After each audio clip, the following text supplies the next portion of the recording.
Tu as conçu un beau modèle Lego en 3D avec Studio et tu voudrais le construire ou simplement partager les instructions de montage, mais tu ne sais pas par où commencer?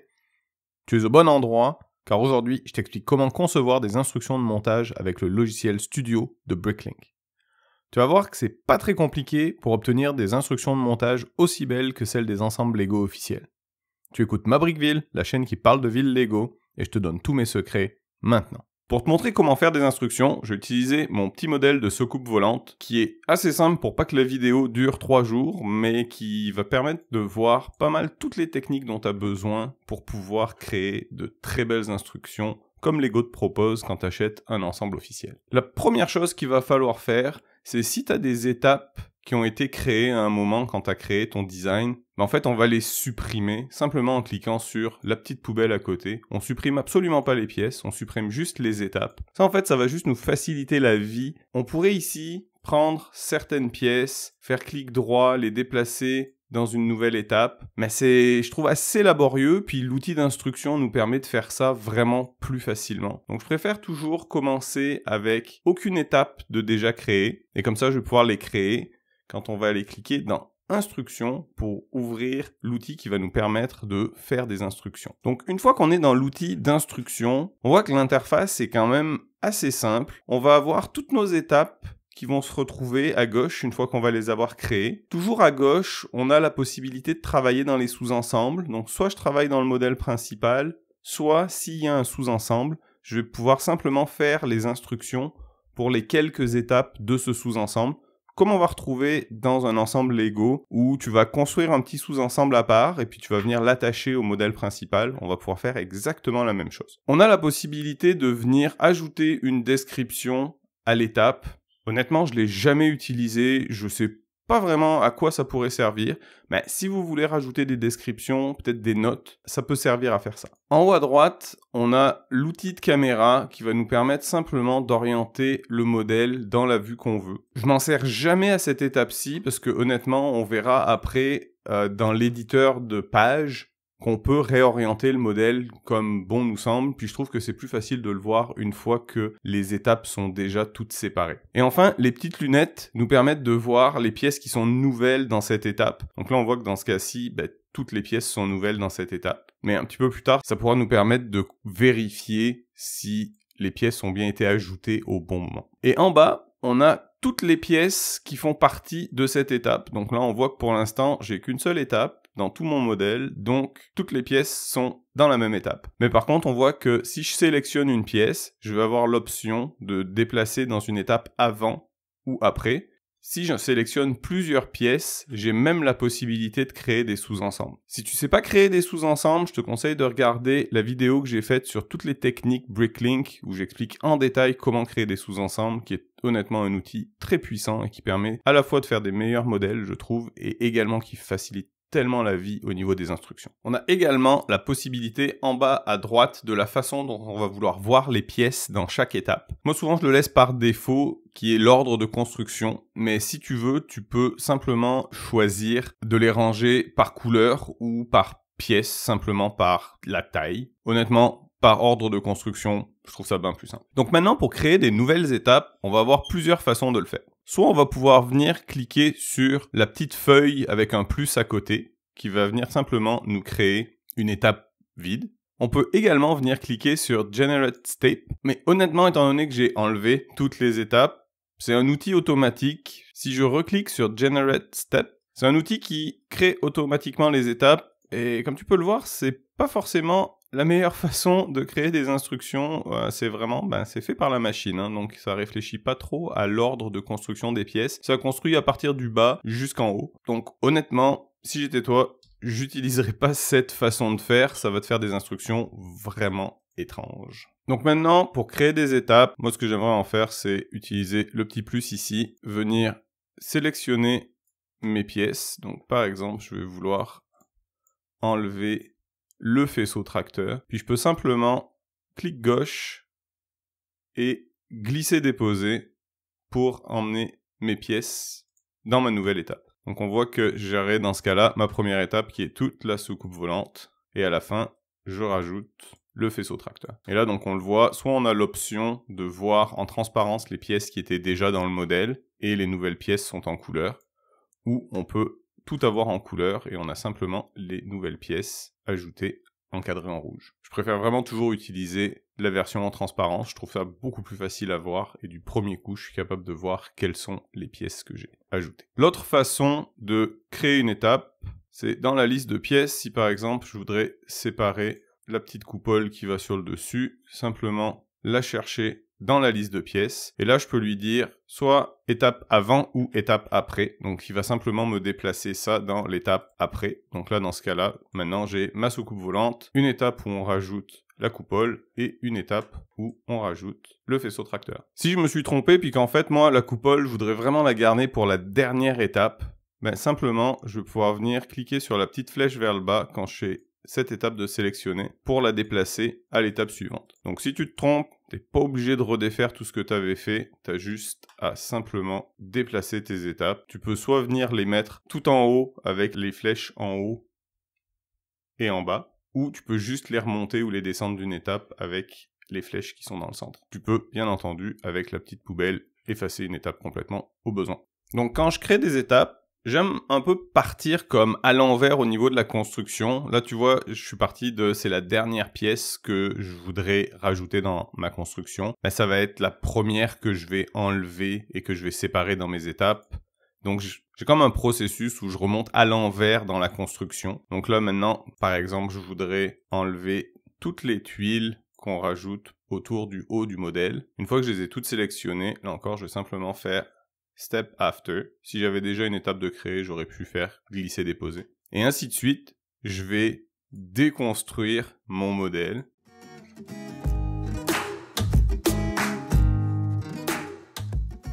J'essaie toujours de ne pas rajouter trop de pièces d'un coup. Quelques pièces, c'est bien suffisant. Pas besoin de rajouter 50 pièces d'un coup dans un modèle.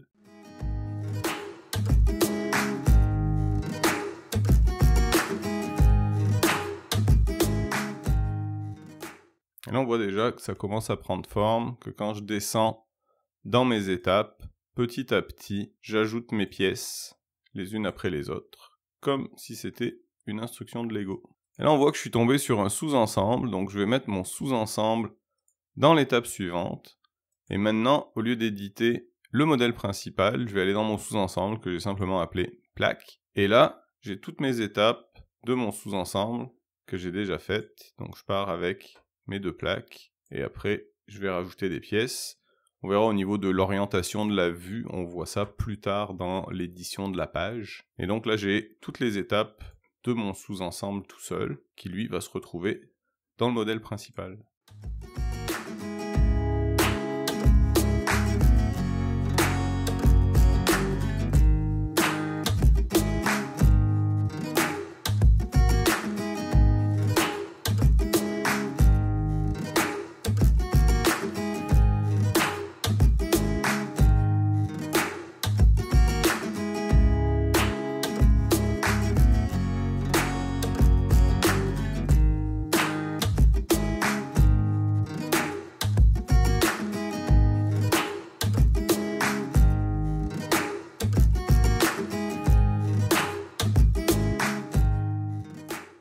Et voilà, une fois que j'ai séparé toutes mes étapes, on peut voir vraiment déjà la progression qui commence à se faire de toutes mes pièces qui s'ajoutent à chaque étape. Donc comme je te le disais au début, moi je pense que c'est vraiment l'étape la plus importante au moment de faire des instructions. Il faut vraiment que tes étapes soient claires, soient bien faites, qu'il y ait pas trop de pièces dans chaque étape, mais il faut aussi que ça soit intéressant, que t'aies pas comme juste 2 pièces à mettre à chaque fois. Surtout, il faut toujours penser qu'il faut vraiment suivre l'ordre de progression, faut pas que tu te retrouves avec des pièces qui flottent. Donc une fois que tu as fait toute cette étape importante, on va pouvoir passer à l'édition des pages qu'on va retrouver dans Page Design.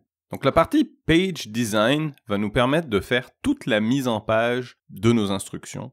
Ça va être vraiment ce que tu vas voir au final si tu décides d'imprimer tes instructions ou simplement d'en faire un PDF. Donc déjà, on voit tout de suite que toutes nos étapes qu'on vient de créer sont toutes les unes à la suite des autres.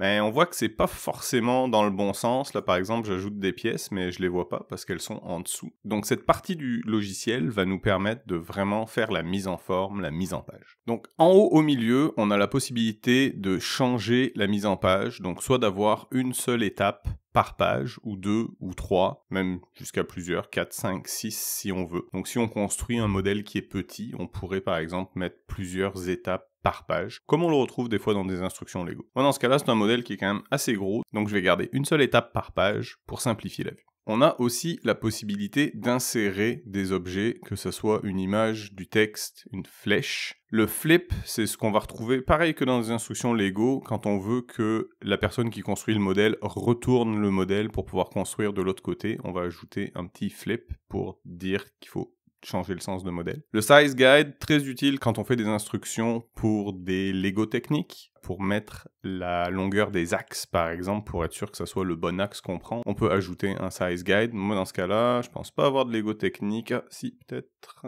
Si j'ajoute un size guide, il me dit « Ah, ok, t'as cette pièce-là, donc oui, ça va être pour celle-là. » Et là, il me met à l'échelle 1-1 les pièces Lego technique pour être sûr que je prenne la bonne longueur. Dans ce cas-là, j'en aurais pas forcément besoin, parce qu'on peut pas vraiment se tromper pour cette pièce. On peut également ajouter un color guide, pour être sûr que la personne prenne la bonne pièce. Peut-être un petit peu moins utile, ça va être plus utile si par exemple vous faites une construction avec beaucoup de variations de bleu, où il y a par exemple du medium azur, dark azur, ça va être des fois vraiment compliqué de juger quelle est la bonne couleur, donc ça peut aider de mettre une référence de couleur. On peut ajouter le bill of material qui va être la liste de toutes les pièces, donc si je le fais, on voit que sur les plusieurs pages de suite, j'ai toute la liste des pièces. Comme dans les instructions Lego, c'est quelque chose qu'on va retrouver à la fin des instructions, donc on l'ajoutera sûrement à la fin de cette instruction-ci, mais pas en plein milieu d'une page. On peut zoomer si on veut voir notre page en plus grand, des fois ça va être utile pour y voir un petit peu plus clair. En haut à droite, on va voir vraiment les paramètres de la page, donc on peut choisir si on veut que les unités soient en inch, en centimètres ou en pixels, on peut décider de la taille de la feuille, donc A4 si t'es en Europe, Letter si on est en Amérique du Nord. On peut décider des marges qu'on veut. Moi, j'ai souvent tendance à réduire un peu les marges pour avoir plus de place. Mais c'est vraiment pas obligatoire, ça c'est vraiment un choix personnel. Tu peux aussi décider dans quel espace de couleur tu veux travailler, si tu veux travailler en RGB ou CMYK. Donc là on applique. Donc là je le sais que si moi par exemple j'imprime ici en Amérique du Nord sur une feuille, j'ai le bon format de feuille, donc ça va pouvoir être imprimé convenablement. Ensuite, toujours en haut à gauche, on a Global Style qui va être des styles complets de tout ce qu'on peut paramétrer dans cette page. Tu peux t'en créer des personnalisés si tu veux. Moi, tu vois, j'en ai aucun. J'utilise pas mal les choses par défaut. Mais si vraiment tu veux avoir des belles instructions personnalisées comme toi tu veux, avec la police que tu veux, les tailles de caractères que tu veux, tu peux absolument tout paramétrer. Donc au niveau de la page, on peut lui dire si on veut une bordure ou pas. On peut changer l'arrière-plan. Si moi par exemple je le voulais bleu ou violet, mon arrière-plan, je peux venir le changer. Si on l'enlève, il nous le met simplement blanc transparent. Là moi encore, par défaut, assez souvent, je l'ai simplement à blanc. Si tu avais un format de page avec des colonnes et des lignes, tu peux rajouter des lignes pour séparer vraiment les différentes parties. On peut décider aussi si on veut le numéro des étapes. Je trouve que c'est quand même un bon feature, je suis content de les avoir dans les Lego, donc je le garde toujours.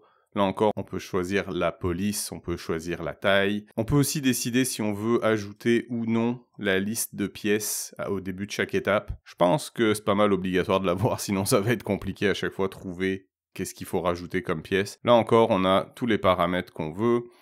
On peut lui dire si on veut surligner les nouvelles pièces dans l'étape. Donc là encore, je trouve que c'est toujours quelque chose d'intéressant dans les instructions Lego de l'avoir, donc je préfère le garder. Donc comme tu peux voir, à date, change pas vraiment grand-chose au niveau des paramètres par défaut. Le Submodel Preview, ça va être quand on a un sous-ensemble, ça va être cette petite image ici en haut à droite. Donc là encore, moi je trouve que c'est toujours sympa, on voit tout de suite que c'est un sous-ensemble qu'on commence, donc on va le garder. Le call-out, c'est quelque chose d'un petit peu plus spécial. Au lieu d'assembler un sous-ensemble dans des étapes différentes, au lieu de le voir par étape, on peut lui dire, si je clique sur une de mes étapes, simplement lui dire « Convert to call-out ». Là, on voit que ça marcherait vraiment pas parce que c'est vraiment trop gros.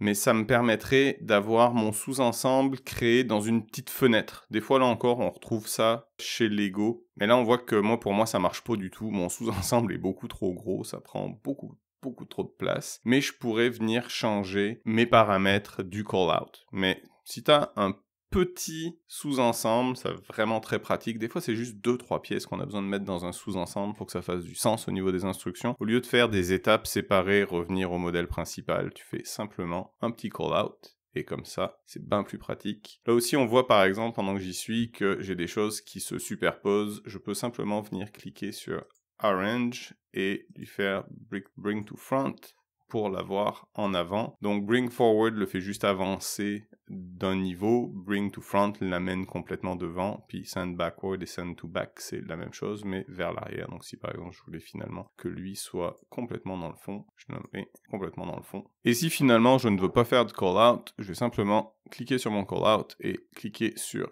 Convert Back to Steps et là on revient à mon format qui sera plus approprié dans ce cas-là. Pour terminer avec les Global Style, on peut changer la taille du guide de taille ainsi que le guide de couleur. Donc on peut vraiment paramétrer toutes les choses qu'on peut changer dans notre page. Donc pour ne pas commencer nos instructions directement à la première étape, je voudrais mettre une petite page de présentation. Je vais venir cliquer sur les 3 petits points ici et je vais lui dire que je veux insérer une page avant. Si je veux ajouter une image, je vais cliquer sur Insert Image et je peux ajouter un rendu ou une photo de mon modèle. Je te conseille d'avoir une image en JPEG. Des fois, autant les BMP que les PNG s'affichent en transparence, je sais pas pourquoi. Et si tu te demandes comment faire un beau rendu comme ça, je te montrerai ça dans une prochaine vidéo.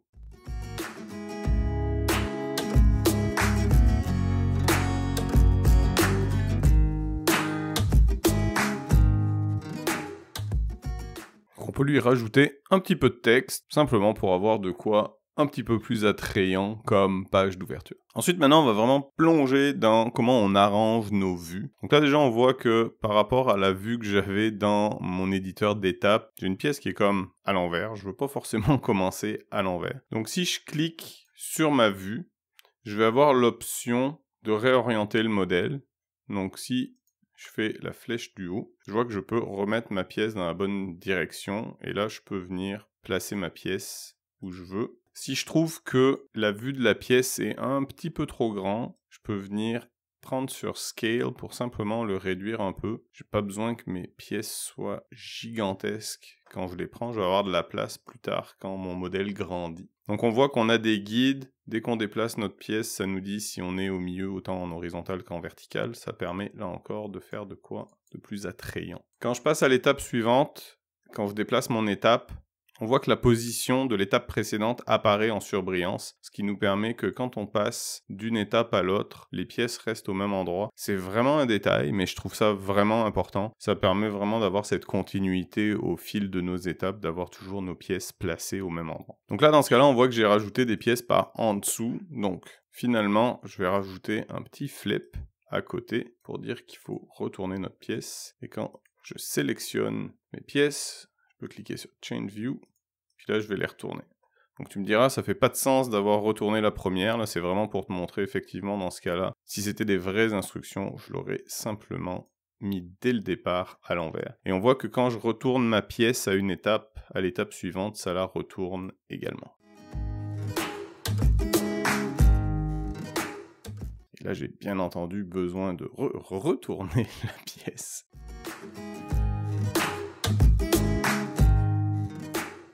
Et on va, ainsi de suite, vérifier page par page que ça fait du sens quand on ajoute les pièces, qu'on les voit toujours dans le bon sens. Donc il y a des fois où il y a des longs passages où on n'a pas vraiment besoin de changer quoi que ce soit. Tout s'ajoute correctement. Il y a des fois où il va falloir changer vraiment à chaque page.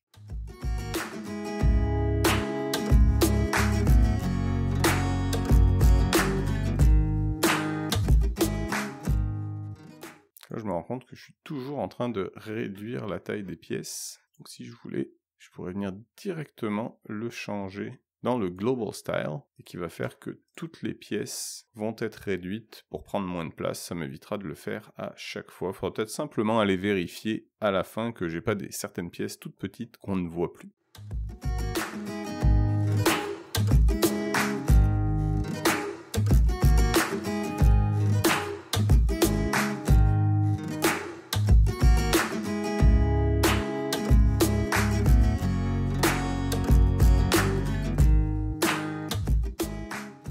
Si des fois on voit que dans certaines étapes, on voit mal, par exemple dans ce cas-là, je voudrais être sûr qu'on mette les pièces qui sont en arrière vraiment au bon endroit. Au lieu de simplement venir changer la vue par patte 90, je peux venir directement changer dans mes instructions pour faire une vue qui serait comme plus de dessus. Si je veux être sûr que mes vues soient alignées sur l'étape précédente, je peux aussi simplement faire clic droit sur ma vue et cliquer sur aligner sur l'étape précédente. Ça me le met directement au bon endroit. Des fois, ça va simplement plus vite de le prendre, le déplacer, et avec l'aimantation, ça se place tout de suite au bon endroit.